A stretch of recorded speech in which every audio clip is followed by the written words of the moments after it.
Well, good morning, guys. It's Pastor Andy. Today is April the 9th, and we're looking together in Psalm chapter 61.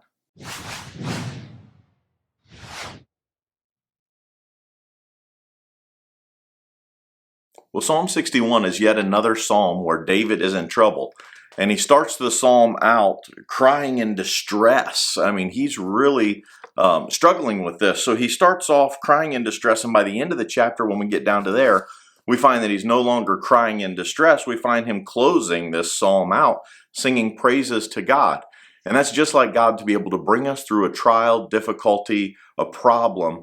And when we start off crying out because we just can't handle it anymore, he then will turn our mourning into singing. And that's just the way our God is. And that's what happened here to David. There's one verse in this chapter that really just jumped right out at me and that I love.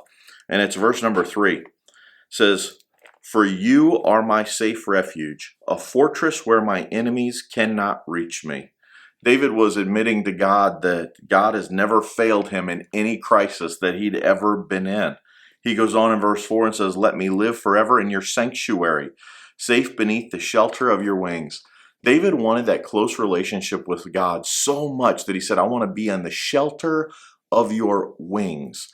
And here, most likely what David is talking about is the wings of the cherubim that's on the top of the Ark of the Covenant. Now, in Old Testament Israel, that's where the presence of God was for the nation. So David is basically saying, "Lord, I just want to be in your presence. I just want to be close to you. In the middle of all these problems, difficulties, trials, and tests that I'm facing, people coming after me, I don't care about any of that. I just want to be close to you because I know that's where my safety truly is."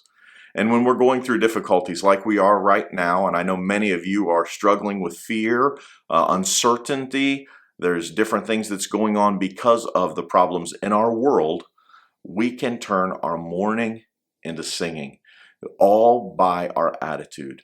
If we get close to God and we draw close to Him, He gives us that presence that gives us that peace that passes all understanding. And we should be able to say, like David, in the middle of the trial, "God, would you please just give me your presence? I just want more than anything else to be close to you. Wherever your presence is, that's where I want to be."